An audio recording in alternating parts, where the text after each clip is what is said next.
Guys, today's going to be a fun episode because we're going to be going through 5 rap albums that broke the internet once they dropped. And going back to these release nights, man, you had to be glued on your phone because the reactions were crazy. We're going to be going through a ton of them, by the way. So Lou and I, for 5 of these albums, actually went back to Twitter and Reddit, grabbed old tweets from big accounts or let's say fan accounts, and we're going to be reacting to them. We're also going to be taking you guys through our personal experiences on the first listen and what we thought about the album. So we got 5 different albums. Let's start this off with Whole Lotta Red. So take me through it, man. Like, what was that first initial reaction for you? And, you know, take us back to that Christmas night when we actually had to go record a review for it. Yeah, so that was like our second review on the channel, and it was pretty funny because it was midnight of the 24th, right? Well, up to the 25th, technically. So I was just enjoying, you know, my Christmas with family, had to leave the party early, drove down to the studio, was super hyped for Whole Lotta Red because I think that with Whole Lotta Red, the whole sentiment was the fact that it was kind of this generation's detox in the sense that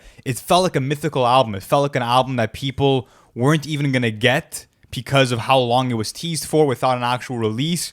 So when we did get it, number one, I was fucking shocked the fact that we even actually got the album. And on the flip side, I wasn't too happy with it on that first night. And like we were like fucking flaming it, bro. I don't know if you remember. No, for sure. My thoughts have changed since the actual album review. I will say that things have changed, but it was a funny reaction, right? Like I remember being on my mom's crib and I was like, "Mom, listen, I gotta go out. I gotta go review an album." She looks at me, she's like, "The fuck are you talking about? It's Christmas Eve. What are you gonna go do working?"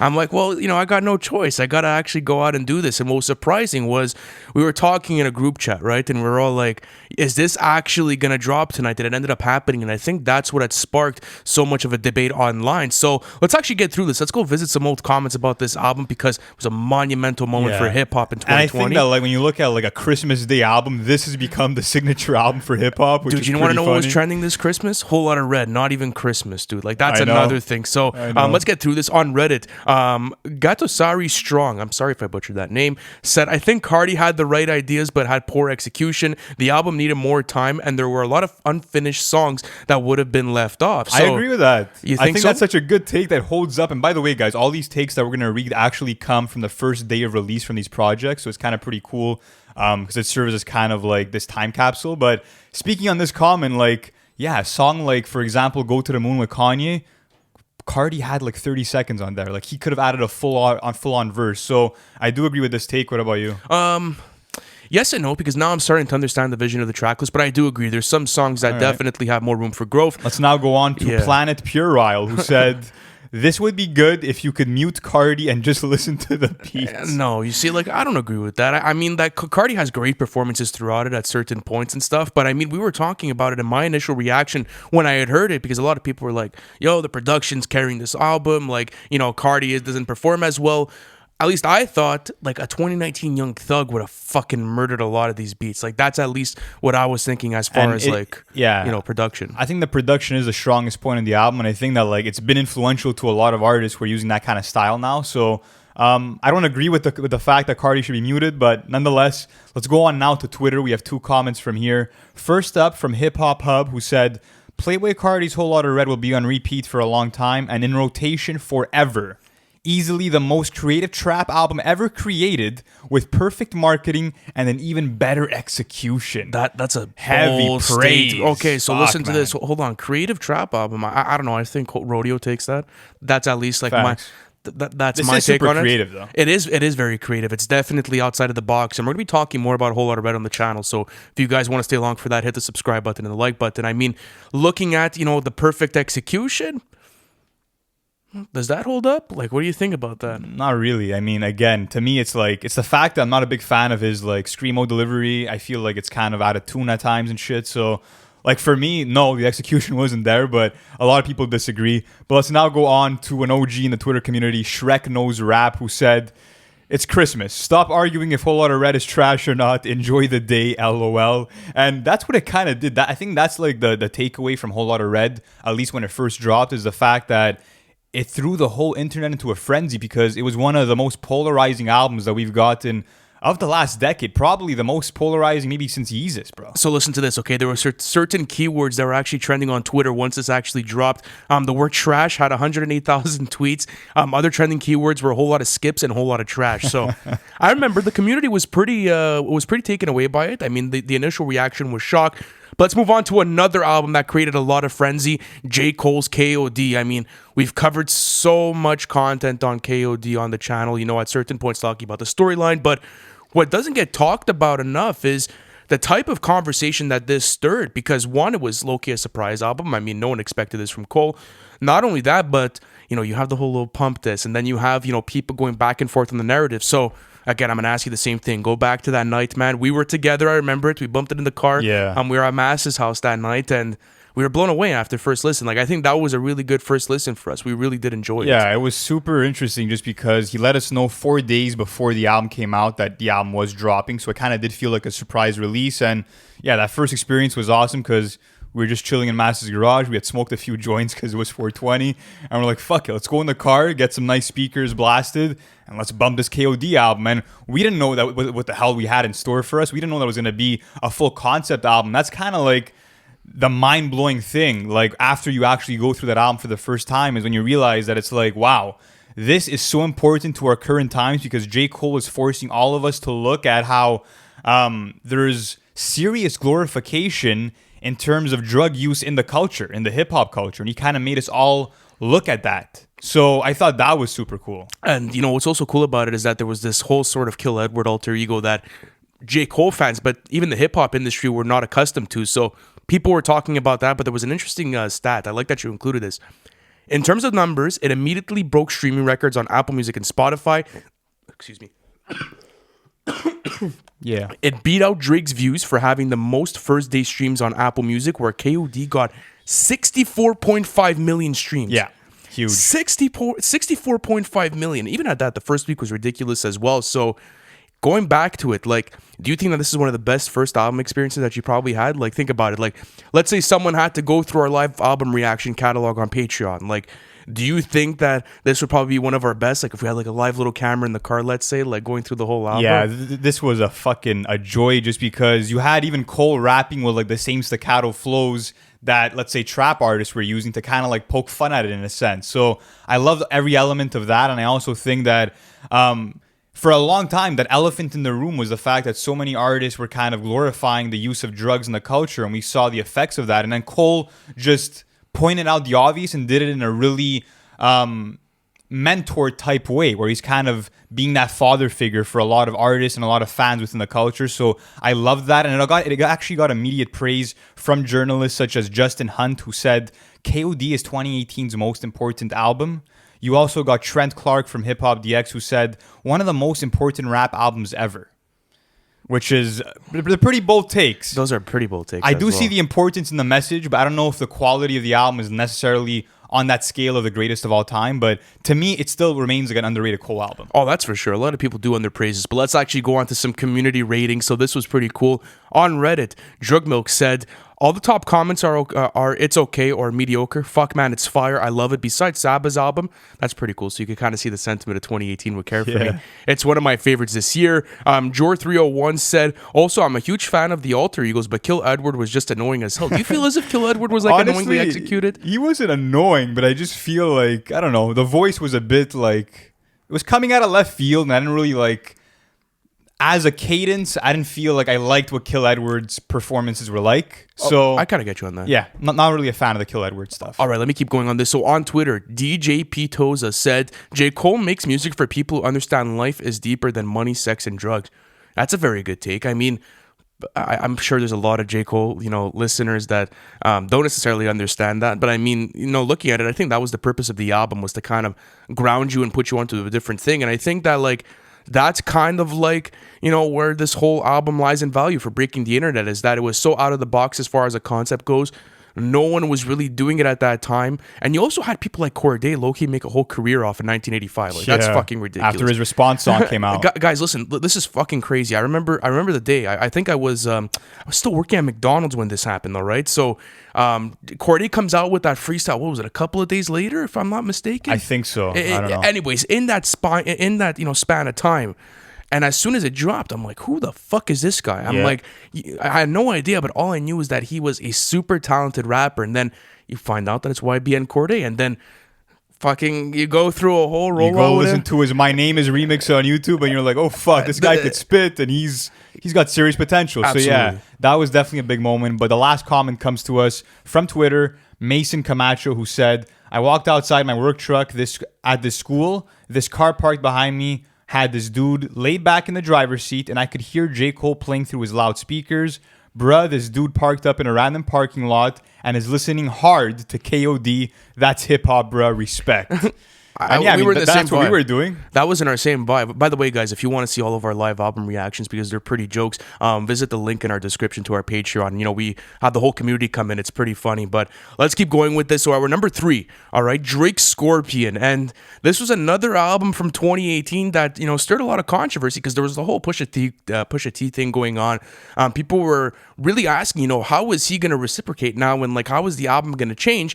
Because you found out, I believe so, a couple of weeks before that he was going to be reworking the album a bit to be able to gear it more towards certain subliminal shots and whatever else the content was on the album. So again, another great first night listen. I think I did half the album the first night and then the second half like the other morning. Me too. I didn't bump it the night it came out for some reason. Why didn't you? Like, what was the vibe? I don't with know. it? It was so fucking long, and I think I was just tired that night. And I'm like, you know what? I want to enjoy this in one like whole experience. I'm bumping it tomorrow. Yeah, because they are low-key 2 different albums. That was another thing that drove the hype of the album, right? Because people weren't expecting it. It was never seen before in Drizzy's catalog. And people were going to ask, how was it going to be executed? Then how was the rap going to sound and how was the R&B going to sound? So let me ask you, do you think that all that hype was, let's say, like, you know, met? Like, do you think it was well received on that first night? Like, what was the gauge, like, from your eyes in the community? Because this went fucking crazy when it dropped. I think just like every other hip-hop fan, like, the storyline became, like, how is Drake going to bounce back from this whirlwind of press he's getting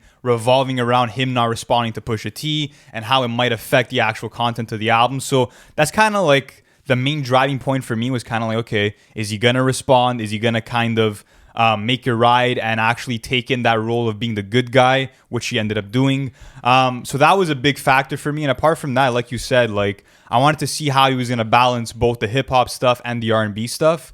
And I thought that the transition was kind of smooth from that first half of the album to the second. And I mean, any Drake album is a huge fucking event. And what's cool about this album is that people were wondering when it came out, at least I was, I'm like, okay, he's had #1 fucking smash hits with songs like God's Plan and songs like Nice for What going into this album. And in my head, I was like, what other smash hits can I be able to take out of this? So like that added more to it because I'm like, okay, there's probably going to be so many bangers for me to take out of this. But let's now go to the community. Shout out to the Arabic Cowboy from Reddit who said, was anyone else confused by how actually terrible Ratchet Happy Birthday was? I mean, I wasn't a fan of the album as a whole, but that song specifically sounded so unbelievably awful to me. Do you think that's Drake's worst song? It might be, bro. Do you think it's Drake's worst? That's one of the unbearables.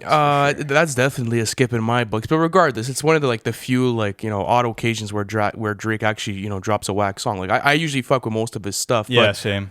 Burning Below Zero says, I think it's his worst project. That's another thing. Well, like the reception in the community that this was his Loki his worst drop, and I think now that CLB's out, people kind of gauge it in a different way. So take me through that, man. Yeah, I mean, look, we actually did our full discography ranking of Drake's catalog on the channel, and we didn't rate Scorpion too high up there, to be honest. So yeah, it kind of is towards the bottom, but I don't think it's his worst album.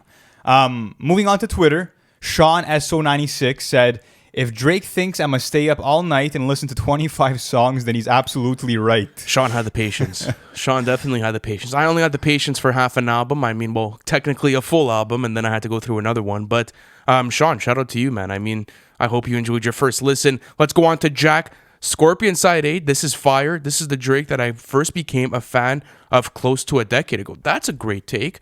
I think when you find, let's say the quality within the first side of it, like let's say Sandra's Rose, 8 out of 10, is there more? There's just so much to take out of it. And then Can't Take a Joke's fucking fantastic as well. There's a lot of quality within the first half of it. Even the second's not too shabby. But yeah, overall, why do you think this was so prominent for the internet? Especially within that 2018 culture when shit was at a fucking peak. And tell me, why do you think it's one of the most explosive albums that we've seen in Drake's catalog? I think it was a huge moment because there was, a line that you like to say often, a tint in the armor, right? It was even on Survival on the opening track, Drake said the crown is broken in pieces, but there's more in my possession. So it was kind of like a victory lap for Drake being this shit's not gonna fucking stop me. I'm the biggest artist in the world. And I'm gonna prove to you that I can still make quality music on every album I release. So there was that. There was the fact that people were creating a bunch of fucking memes around the whole album experience. So I think it was just like any Drake album. It was a huge event for all music fans. That's very true. That is very true. But let's go on to a more recent album now. And listen, if you're subscribed to NFR Podcast, you know how much we talk about Donda here, but you have to slot this in. Yeah, you have to. This was probably one of the most talked about albums as a whole. Like, if you think about like the whole rollout, like how it was extended, the hype never was lost within like a month and a half span, okay? This thing started mid-July and ended up finishing end of fucking August, okay? So further than that if you count the deluxe. Okay, so think about this, all right? This album was at its peak hype for nearly almost 2 months now. So how do you feel about that? Like, do you think that this is probably like the most hyped up album, let's say, in the past like 5 years? Let's say 5 years. I'll give it half a decade. Half a decade. Oh man, maybe.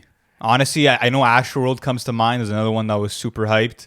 I know Revival from Eminem was fucking hype, believe it or not. That was major hype too. Maybe until the feature list came out. But yeah, speaking on Kanye West Donda, he just had the whole music community on the edge of their seats because there was multiple release dates and we were just fucking snacking on popcorn, bro, just fiending for new updates. And I think that when the album finally dropped, it was a huge fucking moment because, to me, in my opinion at least, it was at that breaking point that it was about to lose hype. Because that third listening party, people were kind of like, okay, Kanye, like, we've heard all these songs multiple times. It's time. Like, he dropped at the perfect fucking time. We had made a video, okay, talking about how we're low-key done. Like, we low-key don't want to fucking go through this anymore. We're abandoning Kanye. We're abandoning this whole Donda hype train because, like, we can't do it anymore. And then, all jokes aside, the album ends up dropping, like, 2 fucking days later. But honestly, like, one of the coolest experiences for an album that I've ever gone through. So let's go through the community because this happened last summer. It was super recent. On Reddit, CB993 said, really enjoyed the album, but I'm going to delete like a third of the songs and pretend it was released that way. So that was another cool thing about the thing that kept the narrative going was like, what's your version? You know, what made the final cuts? Because that's what had added to the narrative of Donda was, you know, what songs were going to make it? What was the final mixing versions? Like, that was the whole conversation. I feel as if when talking about Donda was fucking cool because even if you were not a music head, you became a critic. You became in that seat now. It's like as if Kanye invited that. Like, he wanted the community to put him under fire and like really see how, you know, all of this energy could fucking form this beautiful album. And that's essentially what happened. And I think that the community really drove the narrative behind it. At least that's my take on it. No, I agree with you because it literally felt like it was our album too because you had Mike Dean asking people like, oh, which version do you prefer? You felt like you're in the studio with Kanye West helping him, you know, make these creative decisions for the album. And you actually felt a response to certain songs. But let's now go on to Jayhawk AVG, who said, in a weird way, this album is how I pictured Jesus as King back when Kanye said he was going to do a Christian album. I totally agree. That's true. Because Jesus as King kind of has fewer hip-hop elements than Donda. And yeah, Donda kind of ended up being what I thought a Christian Kanye West album would sound like. Well, at least what we thought it was supposed to be like. Yeah. And essentially we ended up getting it. But let's go on to Rogan West. I'm going to say it. Donda's the best hip-hop album that dropped since The Pimp a Butterfly. I think that's cap. Yeah. But I mean, it's just cool to see the way that people were fucking with it. You know, like that was the thing too, is that once it dropped, people were going crazy because it finally dropped. I mean, there was, I guarantee you, there was at least 75% of people, and I was a part of the 75%, I guarantee it, that genuinely thought that this was not going to come out. And I think that that's what had sparked all this crazy conversation and all this crazy hype once it dropped. It was like, fuck, we ended up getting it. Because think about this too. There was a crazy amount of Kanye West albums that got scrapped with rollouts. Like, think about that. Like, there's been actual rollouts behind a good amount of Kanye albums that were teased, but never ended up coming out. But let's go on to Fizzy. Done with Donda. It was so good, but too long for me to want to immediately revisit. Do you feel that way, or did you go right back into it? I don't feel like that, but I do think that, like, as a 27-song project, it fucking drags, bro. Like, there's so many songs that I absolutely adore from that album, but the track list is definitely undeniably bloated, but nonetheless, it created for one of the most memorable album experiences that I've ever lived through. Let's now go on to our number one pick for albums that have broken the internet when they dropped. And at number one, we have Eminem's Kamikaze. Oh, And this was a crazy listen, night. bro, this was the perfect storm for all Eminem fans because it felt like a fucking missile dropped on us. Okay, bro. this is pretty funny. We're gonna go back to our first night listening. I know Nick's in the corner there. Weren't we in 2 cars listening to this album? Well, listen, we were at the bar, bro. We were at Cortina's. That's true. We were literally playing cards, guys. Casual Thursday night playing some cards. And I think it was you or it was Mark. You guys check your phone. You're like, what the fuck? Eminem just posted it was on a IG track list. Yeah, it was on IG. We see executive produced by Dr. Dre. We're like, no fucking way. We hopped Let's in get the car. the fuck out of Yeah, here. we hopped in the car. We went to like this cool spot that we listened to albums, and we were just like, fuck it. 2 people in one car and 2 people in the other. Because in our listening sessions, we used to have issues because too many people used to talk while listening to albums. So like Lou and I used to get cheesed, and we're like, no, fuck you guys. You guys go somewhere else, and you guys go talk about it while we listen to it. Yeah. And it was just a whole experience because then you go into the album, you find out he's absolutely roasting everyone. Like this guy did not take a single breath, and he did not have any mercy for anyone. And I mean, what was that initial reaction for you? Like, take me back, man. Like, as an Eminem fan, did you feel as if like it was a step in the right direction for his career? Because even the next day when I was bumping it at work, I was working at Costco at the time. It was super fun to go back, and I was like, man, this is a much more enjoyable experience than something that I'd gotten on Revival. So take me through it. Yeah, I just found it incredibly entertaining because I felt like the whole industry was just on blast. Like he literally dropped a bomb and it turned into a game of like which rapper could go by not being name dropped by the end of this album. That's kind of what it turned into for me. And it just felt cool after an album like Revival where Eminem was kind of more patient with his album, with his direction of the album, kind of more political as well. It felt good to have the revival of Slim Shady as an Eminem fan. I found it kind of felt cool to see him go as berserk as he did on Kamikaze. And like I said, it kind of felt like a mystery to me. I'm like, who the fuck is he gonna call out? And I also love how self-aware Eminem was, because if you really think about it, on a skit, which I think it's a Paul skit, you literally have Paul saying like, so what's the next album gonna be? The album where you make fun of people who gave you shit for the last album, that criticized you for the last album. And it was just cool that he was aware of what he was doing with the album, that it kind of had no purpose almost. You know what I mean? That's very true. Even the whole thing with the MGK diss, like that was when Rap Devil had dropped. Everyone was like, whoa, we're about to be in a certain experience here, and we're about to watch a modern Eminem diss show go on. And then, like, once you had understood what Headshots meant and, like, you know, listened to the album, I remember that exact experience, you know? Like, I just finished work, and I had low data, so, like, I had to, like, kind of, like, wait till, like, the music video was buffering, or, like, that picture of MGK with, like, that little headshot, and I was listening to it, and I'm like, this is so fucking cool. And then Twitter's reaction on top of that was even bigger because people were now feeding into this whole feud that was going on. You know what was cool though? Yeah. I love the fact that MGK popped a fucking bottle of champagne after Eminem dissed him. Not only that, but even Hobson, who was name dropped in a good way, Eminem said, I influenced the Hobsons, the Logics. Even Hobson got on like an IG Live and like was shedding tears that his name actually got mentioned on an Eminem album. So it had the whole industry talking. It had artists feeling honored to be dissed by Eminem, which is fucking, he's the only artist that could have that effect on people. But let's get into the reaction. So on Reddit, Blue Crab said, that Venom hook gets me so pumped up, I don't know how you could not like it. I don't like it. I really don't like that. I think that's like low-key one of his worst looks that he's put. It's really annoying. Like that was maybe one of my different outliers on there. But let's go on to M Jagger, who said he criticized for going too mellow on Revival. Now he's being criticized for lashing out like he used to. What the hell is wrong with some people? Now it's true because there was an unfair criticism going wrong. Like, oh, he just sounds angry. He's like this old grandpa. But you guys asked for it. You know, you guys asked for a harder album and you ended up getting delivered. So on Twitter, Thugger's Interlude said, Eminem just snapped his fingers like Thanos and killed half of the rappers in the game. I mean, well, if you think about it, like Lil Pump now doesn't necessarily have that much of a prominent career anymore. Lil Yachty, not too much. No, Lil Yachty's still super prominent. So? No, absolutely. Yeah, there's a lot of people listening to his music. Even like now the different direction he's taking with his music and going into alternative and psychedelic. Listen, I love I wish the best for him. Absolutely. Like he seems like a super cool guy. But I mean, going back onto this, Daniel Thomas, Kamikaze bangs. It's like going back to the early 2000s. Do you think that's the whole effect? Do you think that's why it blew up? Is like, think about it. Old Eminems used to blow up before the internet was even that prominent, and now you have, you know, this sort of same effect, but in the internet age. Like, with this, was Kamikaze sort of that feeling like this is what it would feel like if like an old Eminem project would drop in the modern day? In a way, yeah, because you had that return to these aggressive cadences and flows from Eminem, and you had him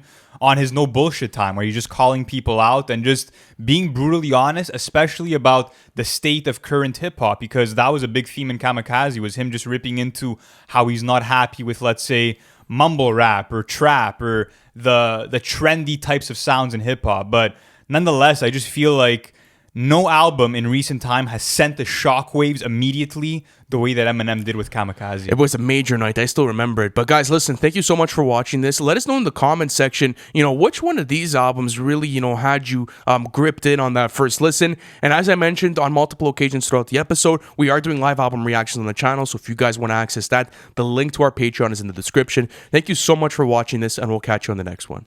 Thanks for watching the full video, and if you're new to NFR, be sure to hit that subscribe button, as we'll be keeping you guys updated with the latest album releases in terms of update videos, album reviews, and our own original series on the weekly. And we also have our Patreon plan available in the description below, where you can access weekly bonus content and also access to our Discord. So be sure to check out all of that, and we'll catch you in the next one.